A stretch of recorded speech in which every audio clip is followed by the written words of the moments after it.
여러분 몰래 카메라 다들 들어보셨고 또 보셨을 줄 압니다. 어떠한 각본을 짜놓고 한 사람 혹은 두 사람을 이렇게 속이는 것이죠. 몰래 카메라의 원조는 개그맨 이경규 씨였던 것 같습니다. 오래전에 사회적으로 큰 화제가 되었었고 지금은 유튜브나 방송에서 여러 가지 다양한 몰래 카메라의 모습이 방영되고 있습니다. 그런데 그 몰래 카메라의 또 다른 형태로 관찰 카메라 이런 것이 있습니다. 예를 들어서 거리에서 몇 명의 청소년이 한 명의 아이를 붙잡아서 돈을 뜯어내고 또 괴롭히는 광경을 연출하는 것입니다. 다 연기자입니다. 그런데 그 광경을 지나가는 많은 사람들이 보고서 피하기도 하고 혹은 어떤 용감한 사람이 나서서 너희들 왜 그러냐? 왜 이 아이를 괴롭히냐라고 이렇게 나서는 것이죠.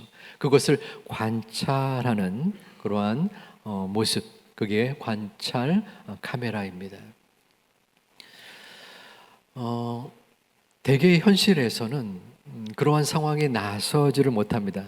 왜냐하면 섣불리 관여했다가 봉변을 당할 수도 있기 때문입니다.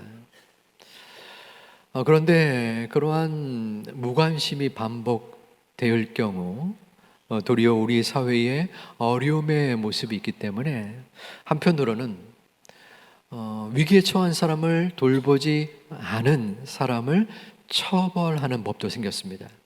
그것은 선한 사마리아 법이라고 합니다. 우리 한국에는 시행이 안 되는데 몇몇 국가에서는 실행이 되고 있습니다. 오늘 우리가 읽은 말씀 사마리아인이 강도의 어려움을 겪은 자를 구해주는 이 모습을 토대로 만든 법입니다. 오늘 본문의 말씀을 통하여 우리의 진정한 이웃은 누구인가? 우리는 어떻게 주변의 사람을 도울 수 있을까?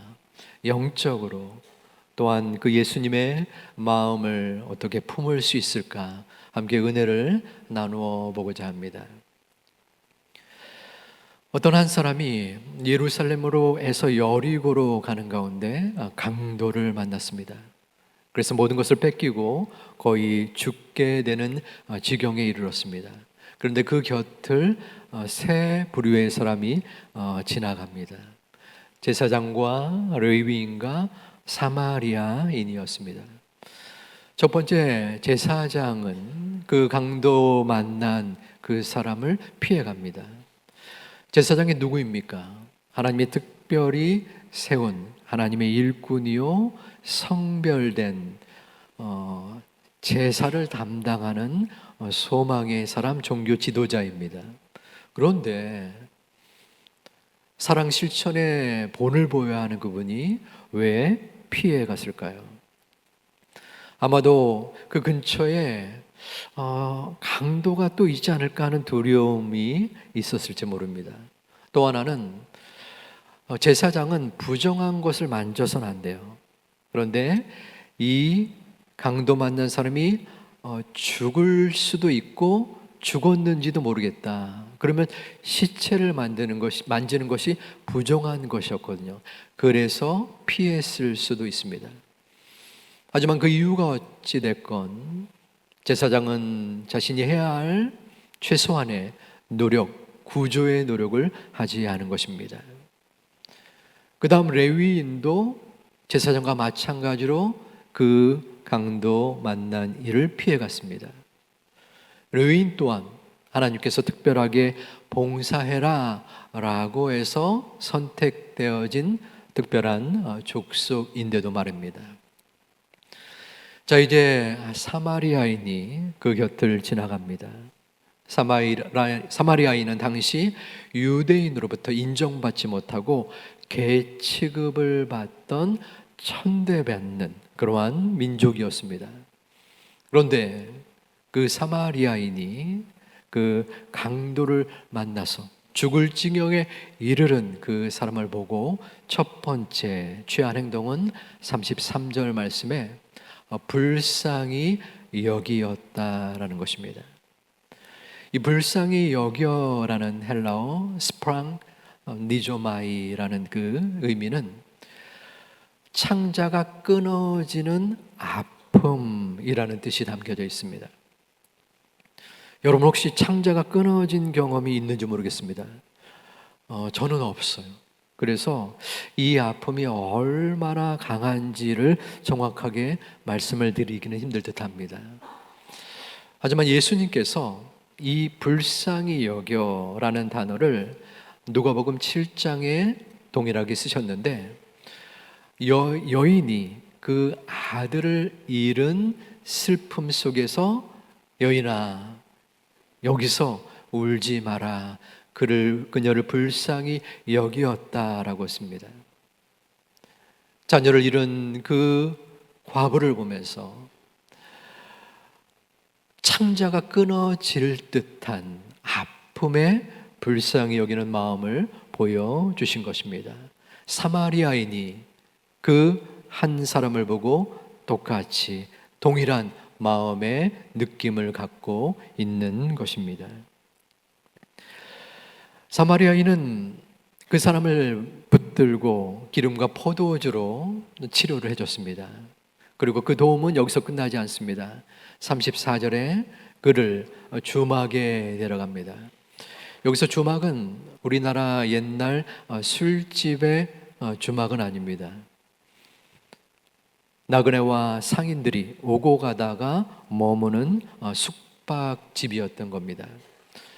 거기서 데나리온 두 데나리온을 주인에게 주면서 이 사람을 보살펴 달라라고 말합니다. 이 두 데나리온은 요즘의 시세로 따지면은 2달치 숙박비 정도입니다. 결코 적은 비용은 아닐 듯합니다. 그런데 더불어서 이 사마리아인은 비용이 더 들면 이 사람을 치유하는 비용이 더 들면 나중에 내가 이를 보고 돌아올 때에 갚겠다. 끝까지 이 사람을 책임지겠다는 돕겠다는 말을 하고 있습니다. 예수님은 처음에 누가 제 이웃입니까? 라고 물었던 율법사한테 이야기를 합니다. 이 세 사람 중 예화에 나온 세 사람 중에 누가 너의 이웃이 되겠느냐? 이어서 말씀하십니다. 가서 너도 이와 같이 하거라. 우리의 이웃, 나를 돕느니 자비를 베푼 사람에 대하여 말씀을 하고 계신 것입니다. 누군가가 우리에게 도움을 요청하면 우리는 무관심으로 그들을 대해서는 안 됩니다. 사랑의 반대말이 뭔지 아십니까? 미움이나 증오가 아니라 현실적인, 실제적인 반대말은 무관심인 것입니다. 많은 사람들은 물질적인 도움을 요청하기도 하지만 어떤 분들은 영적인 도움을 필요로 하기도 합니다. 물질의 도움, 생활의 도움도 중요하지만 가장 큰 도움의 완성은 영혼을 구원하는 도움인 것입니다. 사마리아 사람 같은 참 이웃이 되기 위해서는 우리의 가족, 친지, 이웃들에 대하여 동일하게 그들을 불쌍히 여기는 마음이 우리에게 있어야 합니다. 사마리아인은 강도를 그냥 만난 사람을 지나칠 수도 있었어요. 하지만 그의 마음속에 도저히 무시할 수 없는 불쌍히 여기는 마음이 솟구쳤던 것입니다. 우리의 마음은 어떻습니까? 여러분의 주변의 사람들을 바라보면서 그분들을 믿음의 눈으로 보고 계십니까? 겉으로는 문제가 없어 보이고 풍족해 보이는 그들, 영적인 강도를 만나서 죽어가는 모습이 여러분 눈에 보이십니까? 소진된 영혼을 가지고 갈 바를 알지 못하며 헤매이는 분들이 얼마나 많습니까? 문제는 그 분들을 바라보는 우리의 마음속에 불쌍히 여기는 심령, 측은히 여기는 중심이 있느냐는 것입니다. 저는 말씀을 준비하면서 지나온 저의 삶이 떠올랐습니다. 하나님께서 떠올리게 해준 것 같아요. 저는 많은 학생들을 가르쳤습니다. 13년 동안 가르쳤습니다. 대학생도 있었고 대학원생도 있었고 외국인들도 있었습니다. 숫자를 다 세보진 않았어요. 하지만 적어도 수천 명은 되는 것 같았습니다. 그런데 그 13년의 세월이 오버랩되면서 마구마구 떠오르면서 과연 그 학생들에게 나는 얼마나 그들의 영혼을 바라보았는가? 나는 얼마나 그 영혼을 보며 불쌍히 여겼는가? 나는 그들에게 얼마나 적극적으로 복음을 전하였는가 하는 하나님 앞에 죄송스러운 마음이 들었습니다. 가르치긴 가르쳤는데 나에게 중요하고 소중한 시간을 많이 흘려버렸다라는 자책과 반성과 회개가 나오지 않을 수 없었습니다. 여러분은 어떠한가요? 하나님께서 한 영혼, 한 사람을 찾으시고 잃어버린 어린 양을 찾는 목자처럼 한 영혼을 불쌍히 여기는 예수님의 마음이 우리에게 있어야 합니다. 우리는 간구해야 합니다. 아버지 하나님, 제 마음이 냉랭합니다. 잃어버린 영혼, 내 주변에 교회를 다니지 않는 분들을 보면서 아무렇지도 않아요. 관심이 들지 않아요. 어떻게 해야 합니까? 아버지 하나님, 제 마음속에 그 영혼들을 불쌍히 여겨지는 소중한 은혜의 중심을 허락하여 주시옵소서. 나의 눈에 눈물이 마르지 아니하고 내 심령 위에 그들을 바라보며 기도할 수 있는 소중한 은혜의 사람이 되게 하여 주시옵소서. 이 기도가 저와 여러분의 기도가 되기를 주님의 이름으로 축원합니다. 이 마음이 우리에게 있을 때 우리의 신앙은 나 혼자만의 신앙에서 당신도의 신앙으로 바뀌어질 수 있습니다. 나 혼자만의 신앙은 무엇입니까? 하나님이 나를 하나님의 자녀로 삼아 주신 것에 감사합니다. 우리 가족을 교회로 이끌어 주시니 감사합니다. 그것으로 만족합니다. 하나님 보살펴 주시옵소서. 물론 그 신앙도 중요하고 아름답습니다. 하지만 적어도 로또 1,000,000원 받아도 너무나 그 상황에 감사한데 이 세상 그 무엇과도 바꿀 수 없는 생명 구원의 은혜 복음을 나와 우리 가족에게 주셨는데 그것만으로 만족하는 자가 아니라 나에게 주신 그 은혜를 어떻게 보답할고 내가 받은 그 은혜를 나의 주변에 믿지 않는 저들을 보면서 전하는 그것이 당신도의 신앙인 것입니다. 나 혼자만의 신앙에서 당신도의 신앙으로 바뀌어지고 변화되어지는 우리 모두가 되기를 주님의 이름으로 축원합니다. 우리의 부족함에도 불구하고 저는 우리 제2교회 성도님들이 불쌍히 여기는 그러한 마음을 가지고 계시고 또 지금까지 보여주신 것을 경험하였습니다. 작년에 어떤 가정에 병상 세례를 준 적이 있습니다.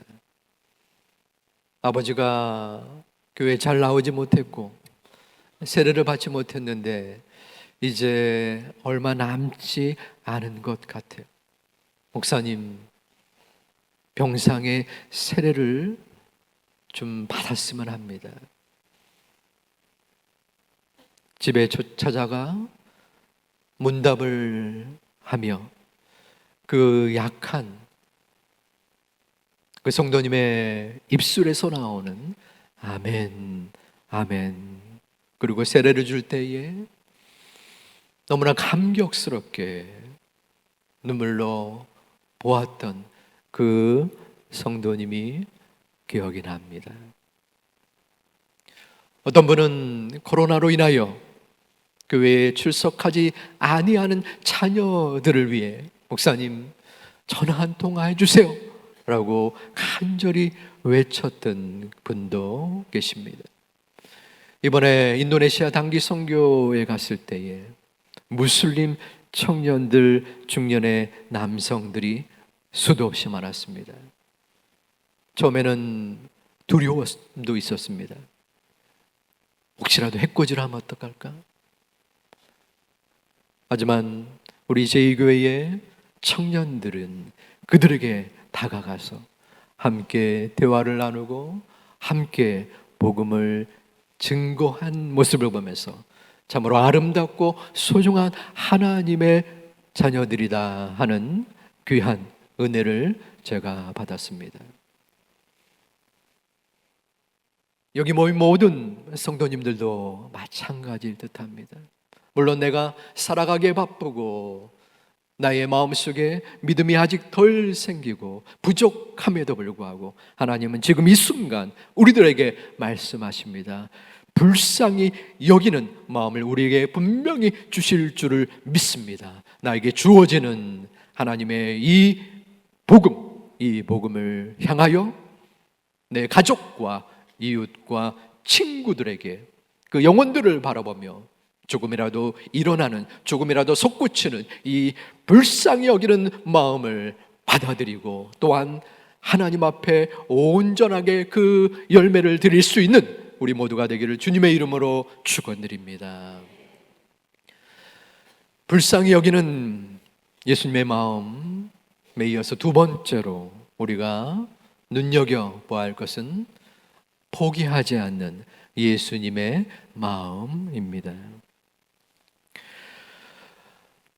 우리의 삶 속에 교회를 소개하고 또 복음을 증거할 때에 많은 사람들이 좋아요, 감사합니다 라고 말하지는 않습니다. 어떤 경우에서는 좀 더 부정적인 반응을 보이기도 하죠. 귀담아 듣지도 않고 거들떠 보지도 않고 또 상황에 따라 핀잔을 줄 때도 있을 것입니다. 그럴 때 우리는 예수님의 마음을 다시 한번 되새겨야 합니다. 예수님은 결코 죽어가는 영혼을 포기하지 아니하셨습니다.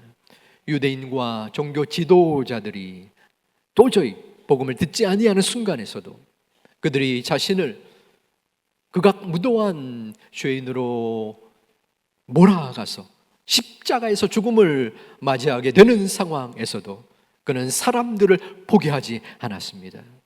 하나님의 자녀라면, 하나님의 백성이라면 어떠한 상황에서도 하나님께로 돌아올 것이라는 믿음과 확신이 예수님께 있었습니다. 그러기에 우리는 그 예수님의 마음을 다시 한번 본받아야 합니다. 낙심하지 말아야 합니다. 어떠한 잘못된 상황과 어려움이 우리에게 닥친다 할지라도 그 영혼을 바라보며 포기하지 말아야 합니다. 예수님이 포기하지 않았는데 우리가 어찌 포기할 수 있습니까? 여러분의 마음속에 자녀를 키우신 분들은 느낄 수 있을 것입니다. 어떤 경우 자녀가 배은망덕한 행위로 나의 곁을, 나의 이야기를 거부하는 상황이 온다고 생각해 보십시오. 너무나 괴롭고 또한 힘겨운 마음이 들지만 어떻게 그 자녀를 우리가 포기하겠습니까? 포기할 수 없습니다. 예수님이 우리에게 그리 하신 것입니다. 만약에 하나님이 우리를 있는 모습 그대로 바라보시고 또한 인정하시고 이끌어 주신다면 우리는 과연 이 자리에 있을 만한 사람이 누가 있을까요? 야, 너 교회를 그렇게 다녔는데 신앙이 그 정도냐? 왜 반복되는 죄악을 계속 저지르냐? 도저히 네 꼴을 바라보지 못하겠다 하면서 우리를 책망하고 우리의 부족한 잘못된 모습을 뒤로하고 결국 우리를 포기할 수 있는 하나님인데, 하나님은 우리를 품에 안아주시사 우리의 부끄러움과 우리의 추악한 죄악과 우리의 잘못과 부족함에도 우리를 저버리지 아니하시고 우리를 포기하지 아니하신 하나님의 사랑이 분명히 우리 가운데 있음을 감사드립니다. 그 주님의 은혜가 우리 속에 있는 것입니다. 그러므로 우리는 다시 한번 그 주님의 마음을 바라보아야 합니다. 지난 봄에 새가족 가정을 신방했었습니다. 그러면 특별한 하나님의 인도로 우리 교회에 등록을 하셨는데 그 뒤에는 그 성도님, 그 친구를 40년 동안 기도했던 우리 교회 성도님이 계셨습니다.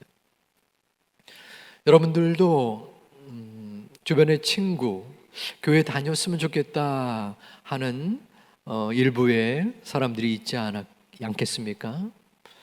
그러면 그 친구에게 교회를 소개하고 또 신앙을 이끄는 이야기를 하지요. 몇 번 하게 됩니다.